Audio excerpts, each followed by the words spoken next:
ভাইরে ভাই, তুপু বর্মনের জোড়া গোলে প্রথমবারের মতো ইউরোপ মহাদেশের কোনো দেশের বিপক্ষে ম্যাচ জিতলো বাংলাদেশ, যেটা বাংলাদেশের জন্য একটা ইতিহাস হয়ে থাকবে। প্রথমবারের মতো ইউরোপের কোনো দেশের বিপক্ষে সান মারিনোর বিপক্ষে মাঠে নেমেছিল বাংলাদেশ, যেখানে তুপু বর্মনের জোড়া গোলে বাংলাদেশ সহজ একটা জয় পায়। ভাইরে ভাই, বাংলাদেশ গতকালকে যেই লেভেলের ফুটবল খেলছে, আমরা এখন বলতেই পারি যে বাংলাদেশ যেই কোনো দেশের দলের বিপক্ষে ভালো ফুটবল ম্যাচ আমাদেরকে উপহার দিবে।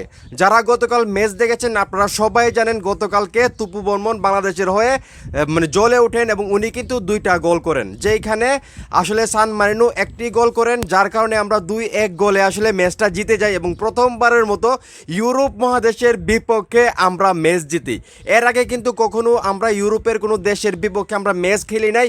এই প্রথমবার সান মারিনোর বিপক্ষে সান মারিনোর মাঠে আমরা ফুটবল ম্যাচ খেলতে যাই এবং আমরা কিন্তু দুর্দান্ত পারফরমেন্স করি এবং সেইখানে আমরা 2-1 গোলে জিতে যাই। ভাইরে ভাই, গতকালকে সান মারিনোর যে মাঠ, সেই মাঠে আসলে মনে হয়েছে এক টুকরো বাংলাদেশ। মানে সেই মাঠে ধারণ ক্ষমতা, দর্শকদের ধারণ ক্ষমতা 6 থেকে 7,000, সেইখানে টোটাল 7,000 দর্শক ছিল বাংলাদেশের, বাঙালি, যারা বাংলাদেশকে ফুল সাপোর্ট করছে এবং সান মারিনোর কর্তৃপক্ষ পুরাই অবাক যে বাংলাদেশের এত সাপোর্টার কিভাবে আসলে সান মারিনোতে গেল। তো চিন্তা করে দেখেন বাংলাদেশের ফুটবলের প্রতি মানুষের কতটা ভালোবাসা জন্ম নিচ্ছে। এবং আমরা যদি প্রত্যেকটা ফুটবলারের দিকে দেখি, কালকে হামজা চৌধুরীর কথা বলি, সুমিত সুমের কথা বলি, তুপু বর্মনের কথা বলি, আরও যারা ফুটবলাররা খেলছে, প্রত্যেকটা ফুটবলার জান প্রাণ উজাড় করে দিয়ে আসলে ফুটবল ম্যাচটা খেলছে। যদিও আমি 100% খুশি না। আপনারা যদি ম্যাচের দিকে লক্ষ্য করেন, প্রথম 10-12 মিনিট কিন্তু বাংলাদেশ ওই রকম ডোমিনেট করতে পারে নাই, মোটামুটি খারাপই খেলছে বলতে হবে। তারপর কিন্তু বাংলাদেশ আবার ভালো খেলা শুরু করে প্রায় 10 থেকে 12 মিনিট পর। তারপর যখন আবার দ্বিতীয় হাফ শুরু হয়, তখনও কিন্তু বাংলাদেশ কিছুটা অগোছালো ফুটবল খেলে, তারপর কিন্তু আবার ম্যাচটাতে আবার ফিরে আসে।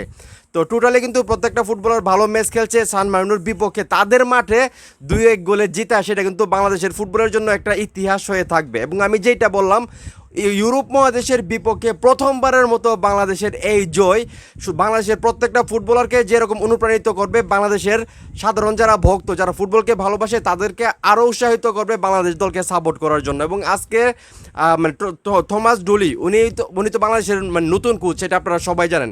তো ওনার যে অগ্নি পরীক্ষাটা ছিল, সেখানে কিন্তু উনি উতরাই গেছে বলতে হবে। কিন্তু থমাস ডুলি কিন্তু যেভাবে আসলে খেলোয়াড়দেরকে আসলে উঠাইছে আর নামাইছে, সেটা কিন্তু আসলে প্রশংসার দাবিদার। উনি কিন্তু স্কোয়াডে যারাই ছিল সবাইকে কিন্তু মোটামুটি খেলানোর চেষ্টা করছে এবং প্রত্যেকটা ফুটবলার কিন্তু তাদের জায়গা থেকে মোটামুটি ভালোই খেলছে, আমার কাছে যেটা মনে হয়।